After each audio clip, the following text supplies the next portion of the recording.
नमस्कार, राज की बात में आपका स्वागत है। विधानसभा का विशेष सत्र।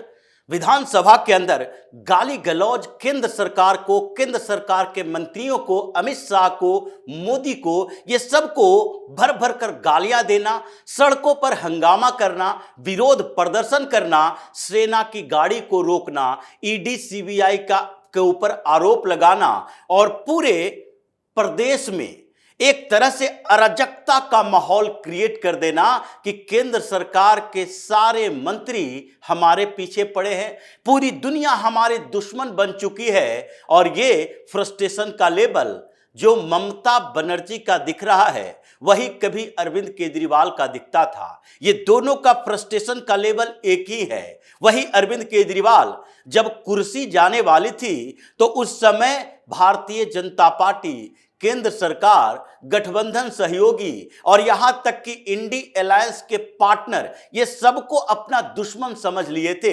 ईडी सीबीआई सब इनके पीछे पड़ी है। ऐसे दिन रात मीडिया में बैठकर हंगामा करते थे।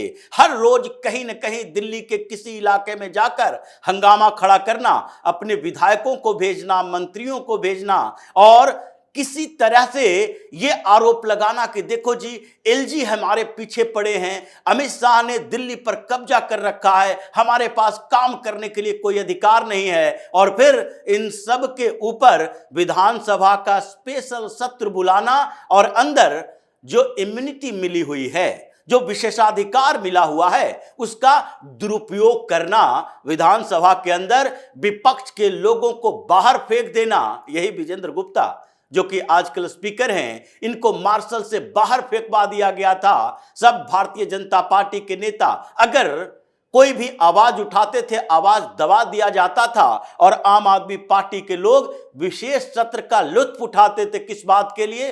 विकास की बात नहीं करते, दिल्ली की बात नहीं करते थे, बल्कि बात करते थे केवल मोदी को गाली देना है, अमित शाह को गाली देना है और इनके खिलाफ जो जहर उगलना है उगल दो, क्योंकि विधानसभा की बातों को कोर्ट में भी चैलेंज नहीं किया जा सकता। यही स्थिति पश्चिम बंगाल में ममता बनर्जी कर रही हैं। मतलब फ्रस्ट्रेशन का लेवल वही अरविंद केजरीवाल जैसा, और इसका सीधा संकेत जाता है कि अब ममता बनर्जी का फ्रस्ट्रेशन उनकी कुर्सी छीन लेगी। सीएम की कुर्सी से उनका अब विदाई होने वाला है, क्योंकि इन दिनों उन्होंने जो काम किए हैं उसका परिणाम तो यही होगा।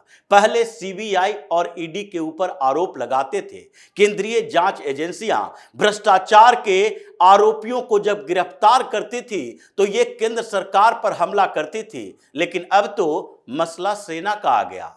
भारतीय सेना के जवानों को उन्होंने आरोपी बना दिया है और मोदी की कठपुतली सेना को कहना शुरू कर दिया है। उनके मंत्री मैदान में उतरे हैं और ऐसे स्थितियां पैदा हो गई कि बंगाल की पुलिस को सेना के सामने खड़ा कर दिया गया। यह अराजकता का माहौल क्रिएट करने की कोशिश है, क्योंकि 2 दिन पहले सेना ने इनके स्टेज को तोड़ दिया। जो इलीगल कंस्ट्रक्शन था, अस्थायी कंस्ट्रक्शन था, टेम्पोररी कंस्ट्रक्शन, उसको तोड़कर हटा दिया।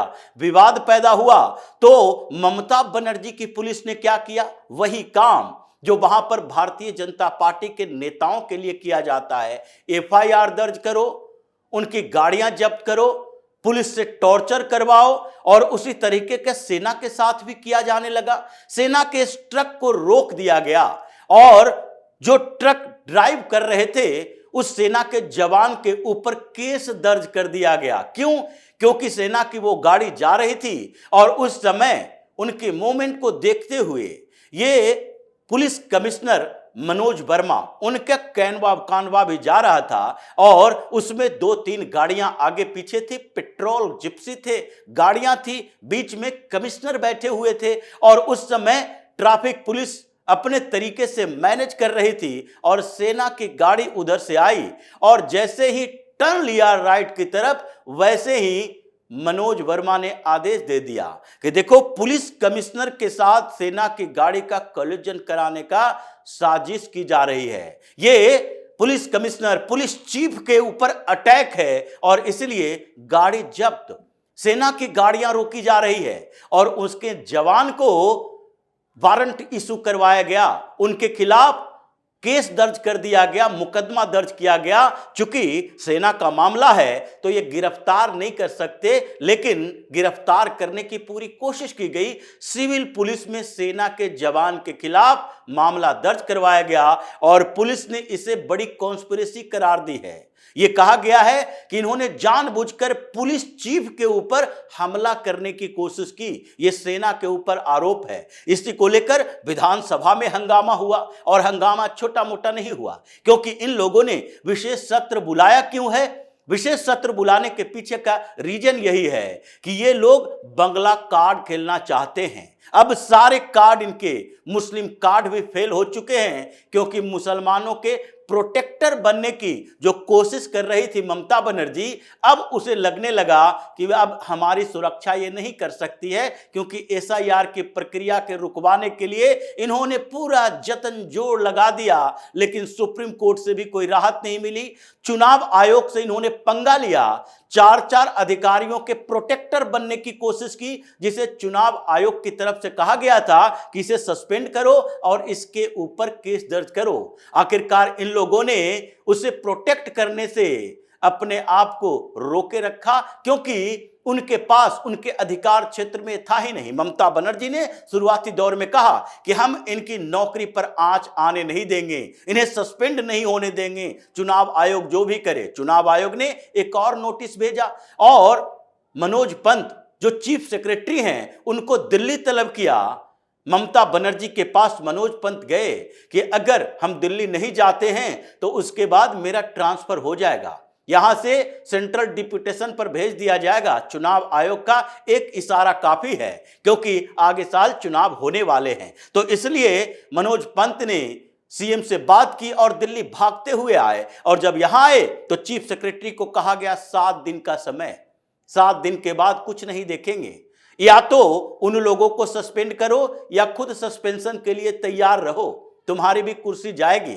तुम भी कहीं ऐसे जगह पर दिखाई पड़ोगे जहां पर बड़ा केबिन नहीं होगा, टाट का प्लांट होगा। इसीलिए मनोज पंत डरे और उन्होंने 4 अधिकारियों के खिलाफ कार्रवाई की। और इसलिए यह लग रहा है कि जो अधिकारी को सुरक्षित नहीं रख सके, मुसलमानों को सुरक्षित नहीं रख सके, तो अब क्या करो, बंगला कार्ड खेलो। और इसलिए इन लोगों ने किया हंगामा और इसके लिए एक आधार बनाया कि पूरे देश में बांग्ला बोलने वाले लोगों को प्रताड़ित किया जा रहा है। एक आधार बनाया गया है और वो आधार क्या है कि घुसपैठियों को हटाओ, डिटेंशन कैंप में डालो।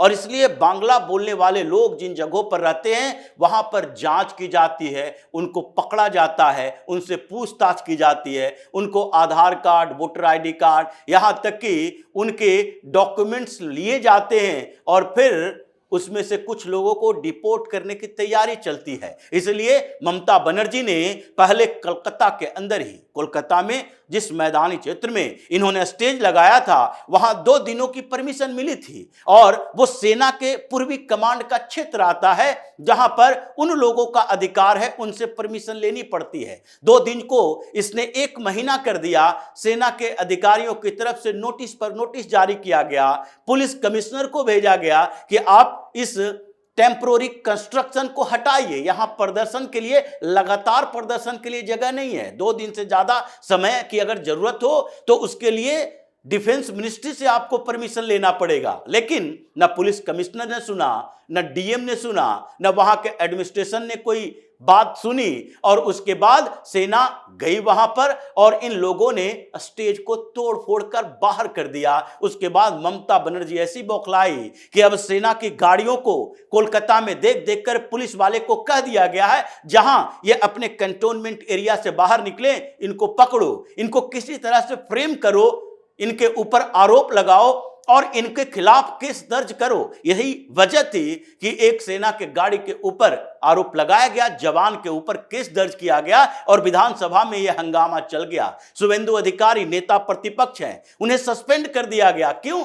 क्योंकि इन लोगों ने जो मुद्दा उठाया था उस पर भारतीय जनता पार्टी के नेता इस बात के लिए तैयारी कर रहे थे, और बार बार वार्निंग दे रहे थे कि आपको जब बांग्ला भाषियों की बात करनी है तो एक चर्चा कीजिए, एक तरफा बातें मत कीजिए। ये चर्चा करो कि आप बांग्ला बोलने वाले लोगों को प्रोटेक्ट कर रहे हो या फिर घुसपैठियों के लिए एक रास्ता ढूंढ रहे हो कि अगर पूरे देश में बांग्ला भाषियों के साथ अन्याय की बात करेंगे तो उसमें घुसपैठिए भी शामिल होंगे और उनके खिलाफ भी अभियान नहीं चलेगा। ये रुकने वाला तो नहीं है। ऐसे अमित शाह ने एक नोटिस जारी किया है गृह मंत्रालय की तरफ से कि जितने राज्य और यूनियन टेरिटरी हैं वो हर राज्य और यूनियन टेरिटरी अपने यहां डिटेंशन कैंप के लिए जगह बना ले, क्योंकि जो अभियान पुशबैक अभियान चल रहा है घुसपैठियों के खिलाफ, उसमें हर राज्य में जितने घुसपैठिए मिलेंगे उन सबको डिटेंशन कैंप में रखा जाएगा और फिर उन्हें डिपोर्ट करने की तैयारी शुरू होगी। और इसलिए ये समीरुल इस्लाम जो ममता बनर्जी की पार्टी का सांसद है, यह सुप्रीम कोर्ट भी पहुंचा, प्रशांत भूषण इसके वकील, और इन लोगों ने कहा कि देखिए सरकार को निर्देश जारी कीजिए कि बांग्ला बोलने वाले लोगों को परेशान न करें। हालांकि सुप्रीम कोर्ट ने इनकी बात नहीं सुनी क्योंकि ये मीडिएटर बने हुए थे। तुषार मेहता ने सीधे कहा कि जो लोग प्रताड़ित हो रहे हैं, जो ये बोलना चाहते हैं, उन्हीं लोगों को सामने आना चाहिए और वही याचिका लेकर आए। इन लोगों ने एक आधार बना लिया है कि कहीं भी कुछ एक चिंगारी फूटे और उसके बाद ये घुसपैठियों को संरक्षित करने के लिए सुप्रीम कोर्ट का सहारा ले लें। लेकिन ममता बनर्जी तो परेशान है ही। विधानसभा के अंदर मारपीट हुआ, शुभेंदु अधिकारी को सस्पेंड कर दिया गया, हंगामा हुआ, मार्शल बुलाए गए, मार्शल आउट किया गया, लेकिन ममता बनर्जी का फ्रस्ट्रेशन अभी खत्म नहीं हुआ है। वो अभी भी वैसे ही परेशान है क्योंकि उनको लग रहा है कि अब अमित शाह जिस मोड में है, घुसपैठिए तो बच नहीं पाएंगे, और जिस मोड में चुनाव आयोग है उसमें तो एसआईआर की प्रक्रिया होगी और उस एसआईआर की प्रक्रिया के कारण पश्चिम बंगाल में कम से कम 1 से 1.5 करोड़ वोटर कम से कम की बात हो रही है। क्योंकि बिहार में जहां 4 सीमांचल के जिले, वहां पर मुस्लिम आबादी ज्यादा है, लेकिन उन 4 जिलों के अलावा दूसरे जगह छिटपुट हैं जहां पर 65 लाख वोट काटे गए हैं, जिसमें मुसलमानों का वोट भी 30 लाख से ज्यादा है। तो पश्चिम बंगाल की तो बात ही कुछ और है। वहां पर तो घुसपैठ ज्यादा हुई है, घुसपैठिए ज्यादा है, तो वहां तो 1.5 करोड़ कम से कम वोट काटे जाएंगे। ये नाम फर्जी जो डाले गए हैं, और उसके बाद आगे एनआरसी के प्रक्रिया के लिए पृष्ठभूमि तैयार हो जाएगी, उसका सिटीजनशिप देखा जाएगा और फिर डिपोर्टेशन होगा, डिपोर्ट किए जाएंगे ये लोग। इसलिए ममता बनर्जी को लग रहा है अरविंद केजरीवाल की तरह संकेत मिल गया है कि अगर उसी की तरह जो भारतीय जनता पार्टी ने बंगाल को टारगेट किया है, ये जीत कर रहेगी। इस बार हमारी कुर्सी तो जा रही है, अब इस बीच अगर कोई दूसरा एजेंडा हमारा सफल हो गया और बंगला कार्ड खेल लिए तो हो सकता है कि एन केन प्रकारेण हम छोटी बहुमत के साथ ही कुर्सी बचा सकें। इसलिए इस फ्रस्ट्रेशन में वो ऐसे फैसले ले रही हैं कि लगता है कि इनके चुनाव से पहले ही इनके अधिकार खत्म कर दिए जाएंगे। वहां पर सामान्य शासन व्यवस्था रखने के लिए कोई व्यवस्था करने की जरूरत महसूस हो रही है, क्योंकि ममता बनर्जी का फ्रस्ट्रेशन अब हाई है और पश्चिम बंगाल में अराजकता का माहौल पैदा हो गया है। तो इसी तरह की खबरों के साथ फिर से हाजिर होंगे, तब तक के लिए बने रहिए हमारे साथ और देते रहिए हमें सहयोग, ताकि इसी तरह की खबर हम आपके लाते रहें। धन्यवाद।